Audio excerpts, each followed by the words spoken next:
computer robots will outsmart human beings within 15 years.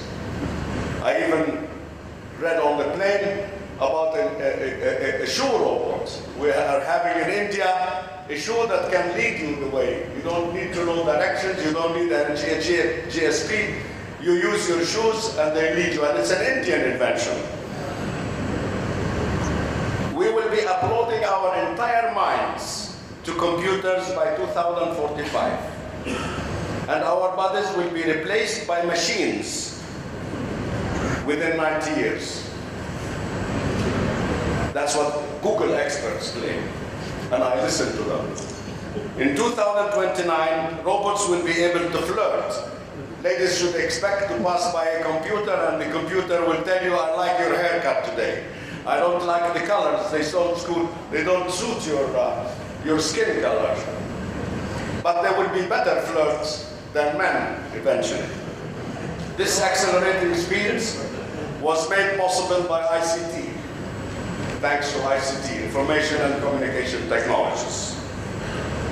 But ICT owes it to IP, intellectual property rights, were the basis, and without IP rights, there would have never been any development in this world. So we owe it to IP rights, and I'm the grandson of both the ICT and the IPR revolution. The internet creation also was possible because of ICT. And this trio, ICT, IPR, and internet, is changing the world. This is what is changing the world. Incidentally and exceptionally, the internet is the free gift. And I think every morning we should wake up and say, thank you, America, for giving the internet to us for free. Of course, America gets to pay for everything else, but for a change, we have this free gift from Uncle Sam. And it's beyond valuation. We, as the largest intellectual property company in the world, cannot put a value on the internet. It's trillions, but is it tens of trillions or hundreds of trillions? This intellectual property asset is beyond evaluation. I am lucky I was born 3/4 of a century ago. And I say I'm very proud that I'm 3/4 of a century old. Because I witnessed the beginning of it all. I had my first computer course at IBM in 1965. And that was in a village called High Wycombe outside London. IBM at that time was the computer leader. But it wasn't called computers, it was called word processors then. I was also privileged to learn 3 decades ago about the internet. A certain Mr. Ira Magaziner, who was the personal advisor to the President of the United States of America, and I was then on the board on the International Chamber of Commerce in Paris, came to explain to us what the internet is about. And he put on the screen a large desktop prototype. In front of it, a keyboard, and in front of the keyboard, a dog. And it was written, the beauty of this system or invention is that the person at the other end doesn't know that I'm a dog. And he said, this is the only thing that will be able to provide complete democracy in the world. A democracy which even the greatest democracy in the world, India, cannot provide to everybody. But on the internet, everybody is equal. My grandson is as good, and my grandson is at the university. He's not a child, he's older than me. My grandson is equal to the grandson of the President of the United States of America when he gets into the internet. Now, it was a double jeopardy for me that I also had my first class on intellectual property rights in 1960. Possibly before all of you were born, or at least most of you. And I learned that these two things, intellectual property and ICT, are going to change the world, and I kept an eye on both of them. And that is how our intellectual property company, Ghazali Intellectual Property, became the leader in the world. because we run an IP service by an IT firm. We are the only global organization in the field that operates completely web-based, completely internet-based. So that is how we could manage and be able to develop a firm that can operate in 81 offices in the world. But we have to be aware that change is going on. And technology only moves forward and exponentially. Every invention triggers many more inventions. So we know that wealth, of course, is moving, and these are American reports, such study centers and intelligence reports, that wealth is moving to the east and to the south. We know that. And we know that the giants of the future world, who they are, we know them. I don't need to list them. But we must know that in order to continue to lead the world, that they must be able to be at the cutting edge of this new world, the world of information technology, the world of intellectual property, and the world of the internet. We know the amazing changes that are happening. And for that, we need to write new rules. And I've been fighting on all organizations, including the World Trade Organization, when I served on it as an expert on the panel of experts. We need to write new rules for new products. A new mode of trade has emerged, which is trade in knowledge products. What is a knowledge product? It's what Google sells. And what is Google? Google is the largest trader in the world. They don't provide neither a good nor a service. They provide a knowledge product. Wagner, and I love opera, Wagner in his Die Meistersinger reminds us that you cannot judge things by old rules. You cannot judge new things by old rules. You need to write new rules for new things. And that is what we need as a global community to do. I will list some of the rules that we need to write. These are emerging serious problems. Internet governance. I served on many UN organized entities, including being the chairman of the ICT task force, which laid the foundation for the world policy on information technology, and then as the chairman of the United Nations Global Alliance for ICT and Development. And I then felt the need to have a look at how the internet is managed. And I called for the first meeting and chaired the first meeting on internet governance, out of which emerged the Internet Governance Forum. I've been an advocate that the internet should be internationally managed in some form of independence. And I'm very glad that the United States of America recently announced officially that they want to give up the control of the internet, and we are now in a consultation process as to how the internet should be managed in future. That, I say again, repeating that we are all grateful to the US for this.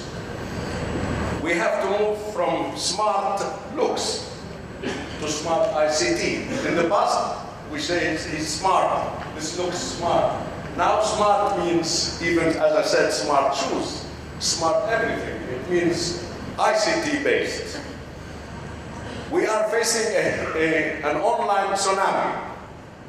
That online tsunami in education is going to destroy nations and destroy institutions who cannot meet this online tsunami.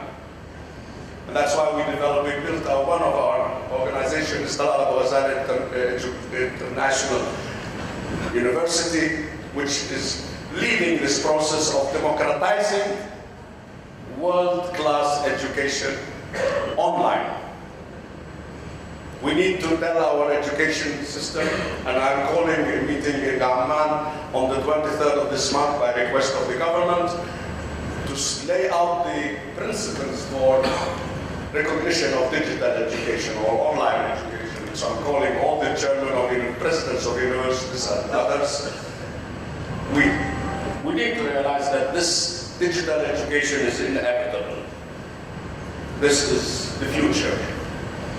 We have to realize that we're heading to a world where products are not made in a country, they are made in the world. I bought a suitcase in Geneva and it's written made in Europe. Where in Europe? Just made in Europe. We are going to face this future of made in the world. And we want to be part of that world. So we need to write rules for that. We need to move from a pragmatic to a righteous world. I hate the word pragmatic, and I feel offended when I hear somebody taking pride in saying we are pragmatic. It means we don't respect principles, we don't care about standards, we don't care about what is right or wrong. We are pragmatic. I think we need to move to the righteous world, and for that we need the wisdom of the great ancient cultures to lead us into that. We have to move to this wisdom age. It's insane to expect yet that there are, and I'm finishing. In the face of all of this, it is insane to expect not to have big wars waged against you and problems in your way. I am always fascinated by Trotsky, the philosopher, who reminds us that you may not be interested in war, but war may be interested in you. So you must always be prepared to expect the unexpected. Finally, before I close, I leave the rest of my remarks to my session, my special session at the closing of this conference after tomorrow, where I will be talking about my experience with MDGs, why the MDG process failed, and what I think should happen. And there I disagree with all the policymakers that sit, and I've always done that, who sit in New York representing the countries. They outline a target, but they provide no plan of action and no tools of action. We just want to be there. If you want to be there, you don't start from here. You start from where you put an action plan and you provide tools to achieve your goals. I hope to outline briefly also how Talal Abu Ghazali organization, this global leader in educational and professional services, is addressing these issues in its 81 countries. Thank you for patiently listening to me within less than 15 minutes. Perhaps you were reminded, and that what made you patient, you were reminded by Winston Churchill's wise statement when he said, the greatest lesson in life is to realize that idiots are sometimes right. And let's assume I'm an idiot. Thank you.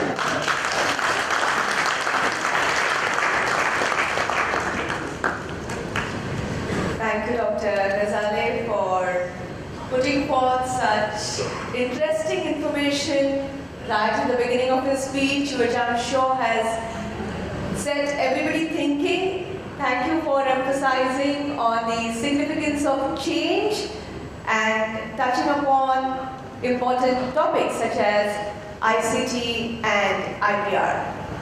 Well, now may I invite Mr. John Lou Schneider, Deputy Director, Economics Department, the Organization for Economic Cooperation and Development, the OECD France, to address the gathering.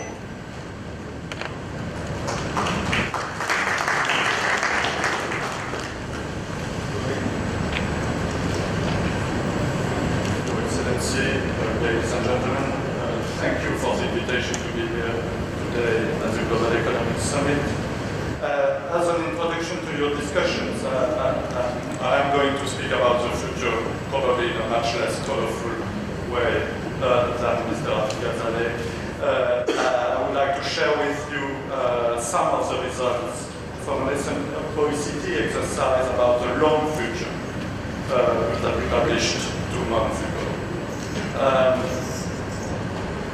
sure that it's beyond the current crisis still suffered by large parts of the world. In this exercise, we try to think about how the world will look like in 2060. Of course, this is not a forecast which would not make any sense at all. It is more like it should be seen as a magnifying glass to identify new challenges coming. And it has been constructed assuming a continuation of current trends to show where they may lead us, their interaction across countries and across policy choices. Please keep that in mind. This is not a forecast, even if I present the result using the future tense for rhetorical convenience. So let me begin by setting the scene. Global trend growth will gradually slow down from about 3.5% today to less than 2.5% by 2060. And there are several factors behind that. Of course, there is demography, but there is also the fact that the potential for catch-up by the emerging world will diminish as the emerging market economies mature. And third, improvement in the level of education will have to slow down at some point. Fourth reason, the contribution to growth of higher participation to the labor market, not least by women, will also hit some limit at some point. So that even if growth in the emerging economies will continue to outpace advanced economies, the gap will narrow. But of course, in spite of this slowdown in growth, per capita incomes will rise a lot. A huge number of people will be lifted out of poverty, but still, in 50 years from now, the living standards in emerging market economies will not have fully caught up with advanced economies. To give some numbers, in this scenario, by 2060, the world GDP